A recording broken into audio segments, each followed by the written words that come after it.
आध्यात्मिक कहानियाँ। नमस्कार दोस्तों, स्वागत है आप सभी का एक बार फिर से आपके अपने पसंदीदा YouTube चैनल आध्यात्मिक कहानियों में। दोस्तों, आज हम आपके समक्ष प्रस्तुत करने जा रहे हैं सिंहासन बत्तीसी की 23वीं कहानी, धर्मवती पुतली की कथा।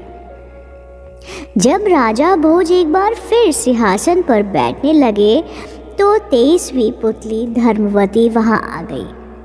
उसने राजा भोज से कहा कि तुम इस सिंहासन पर बैठने लायक नहीं हो। मैं तुम्हें राजा विक्रमादित्य की एक गुण के बारे में बताती हूँ। इसके बाद 23वीं पुतली कहानी सुनाना शुरू करती है। एक दिन राजा भोज दरबार में बैठे अपने मंत्रियों के साथ किसी मुद्दे पर चर्चा कर रहे थे। बात बात पर मंत्रियों के बीच बहस छिड़ जाती थी कि मनुष्य जन्म से बड़ा होता है या कर्म से। इस मुद्दे को लेकर सभी मंत्री दो हिस्सों में बंट गए। एक गुट का मत था कि मनुष्य जन्म से बड़ा होता है और दूसरा यह संस्कार, यानी कि क्योंकि पूर्वजों का कर्म ही होता है जो मनुष्य जन्म मिलता है, वही संस्कार आनुवंशिक होते हैं। जैसे राजा का बेटा राजाओं की तरह व्यवहार करता है, वहीं दूसरे गुट का मानना था कि कर्म ही सबसे ऊपर है। इसलिए अच्छे परिवार में पैदा हुआ व्यक्ति भी बुरी संगत में पड़ सकता है। इस पर पहले गुट ने तर्क किया कि फिर भी परिवार से मिले संस्कार कभी नष्ट नहीं होते। जैसे कमल का पौधा कीचड़ में भी रहकर भी शुद्ध होता है, गुलाब कांटों में खिलकर भी सभी को पसंद होता है, चंदन के पेड़ पर सांप रहते हैं फिर भी चंदन की खुशबू कम नहीं होती। दोनों गुट अपनी अपनी बात को पूरी तर्क के साथ कह रहे थे और राजा विक्रमादित्य ये सब चुपचाप बैठकर सुन रहे थे। बात को बढ़ता देख उन्होंने कि वो इसका फैसला एक उदाहरण के साथ करेंगे। उन्होंने तुरंत आदेश दिया कि जंगल से शेर का बच्चा पकड़कर लाया जाए।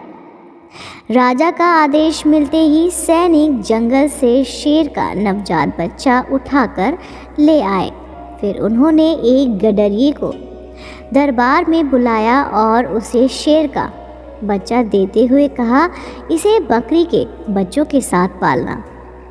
गडरिया की समझ में कुछ नहीं आया, लेकिन राजा के आदेश को ना मानना उसके बस में नहीं था। इसलिए शेर के बच्चे को साथ ले गया और बकरियों के साथ पालने लगा। उसे भी भूख लगने पर बकरियों का दूध पिलाया जाता। कुछ और बड़ा होने पर वो दूध तो पीता रहा, लेकिन हरी घास और पत्तियों की तरफ देखता भी नहीं। फिर एक दिन राजा विक्रमादित्य ने गडरिये को महल में बुलाया और शेर के बच्चे के बारे में पूछा। गडरिये ने बताया कि शेर का बच्चा बिल्कुल बकरियों की तरह व्यवहार करता है, लेकिन हरी घास नहीं खाता। उसने राजा से अनुरोध किया कि शेर को मांस खिलाने की अनुमति दी जाए। इस पर राजा विक्रमादित्य ने कहा कि उसका पालन पोषण सिर्फ दूध पर किया जाए। गडरिया सोच में पड़ गया। उसे समझ ही नहीं आ रहा था कि महाराज एक मांसाहारी जीव को शाकाहारी क्यों बनाना चाहते हैं।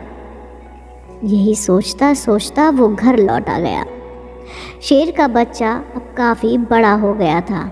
अब वह दूध के साथ कभी कभी ज़्यादा भूख लगने पर घास भी खा लेता और शाम होते ही अन्य बकरियों की तरह उसे भी बाड़े में बंद कर दिया जाता था और वो भी चुपचाप बकरियों के साथ बाड़े में आराम से बैठा रहता था। एक दिन जब शेर का बच्चा अन्य बकरियों के साथ हरी घास चर रहा था तो पिंजरे में बंद एक शेर को लाया गया। शेर को देखते ही सारी बकरियां डरकर भागने लगी, तो शेर का बच्चा भी डरकर भाग खड़ा हुआ। उसके बाद राजा ने गडरिये को आदेश दिया कि अब शेर के बच्चे को अलग से रखा जाए और भूख लगने पर उसके सामने खरगोश को छोड़ दिया जाए। कुछ दिन अलग रहने के बाद शेर का बच्चा दूसरे जानवरों का शिकार करके खाने लगा, लेकिन गडरिये के कहने पर तुरंत बाड़े में आराम से बंद हो जाता। लेकिन धीरे धीरे उसमें बकरियों की तरह डरने वाला स्वभाव खत्म होने लगा। एक दिन जब फिर से उसी शेर को उसके सामने लाया गया तो वह डटकर भागा नहीं। जब उसने शेर की दहाड़ सुनी तो वो भी तेज आवाज़ में दहाड़ा।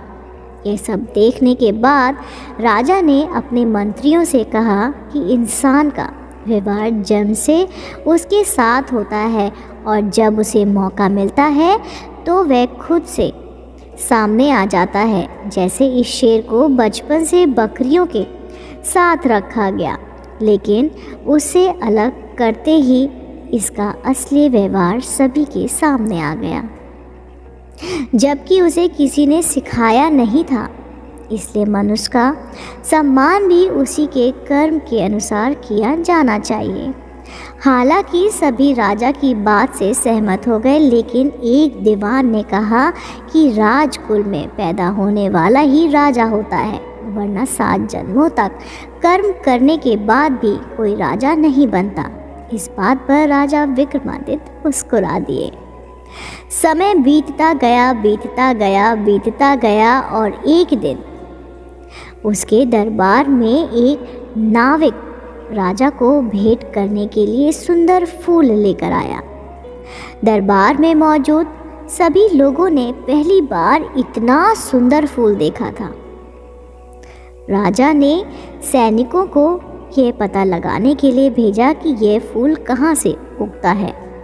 सैनिक उस दिशा में नाव लेकर बढ़ने लगे जिस दिशा से फूल बहता हुआ आया था। बहते बहते नाव उस जगह पहुंची जहां से ये फूल आया था। वहां का दृश्य देखकर सैनिक हैरान रह गए। वहां एक पेड़ से योगी उल्टा लटका हुआ था और जंजीरों से जकड़ा हुआ था। जंजीरों के कारण उसके शरीर पर गहरे घाव बन गए थे। जब घाव से खून टपक रहा था जो नदी में गिरते ही लाल रंग के फूलों में बदल जाता था।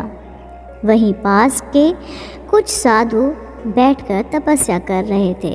ये सब देखने के बाद सैनिक फूल लेकर दरबार लौटे और सारा किस्सा राजा विक्रमादित्य को बताया।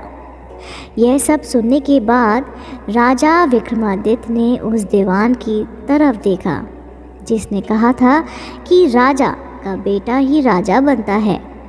महाराजा ने उस दीवान को समझाया कि उस उल्टा लटका योगी मैं हूँ और वहाँ जो सन्यासी थे वो तुम सब दरबारी हो। यह मेरे पूर्व जन्म के कर्म ही हैं जो इस जन्म में मैं राजा हूँ। अब मंत्री को राजा की बात समझ में आ गई। उसने मान लिया कि हमारे पूर्व जन्म के कर्म ही होते हैं जो हमारा अगला जन्म तय करते हैं। कहानी से हमें क्या सीख मिलती है? दोस्तों, ये कहानी से हमें सीख मिलती है कि हमेशा अपना काम पूरी लगन के साथ करना चाहिए। कठिन परिश्रम का फल एक ना एक दिन ज़रूर मिलता है। साथ ही जब हमें सही अवसर मिलता तो हमारी असली व्यक्तिगत सामने आ जाती है। दोस्तों, उम्मीद करती हूँ आपको मेरे द्वारा सुनाई गई सिंहासन बत्तीसी की 23वीं कहानी धर्मवती पुतली की कथा पसंद आई होगी। अगर आप मेरे YouTube चैनल आध्यात्मिक कहानियों पर ऐसी ही पौराणिक और धार्मिक कहानी सुनना पसंद करते हैं तो मेरे चैनल आध्यात्मिक कहानियों को तुरंत लाइक कीजिए, शेयर कीजिए और सब्सक्राइब करना बिल्कुल ना भूलिए। मैं आपको मिलती हूँ जल्द ही नई रोचक जानकारी और कहानी के साथ। आप देख रहे थे आपका अपना पसंदीदा YouTube चैनल आध्यात्मिक कहानियाँ।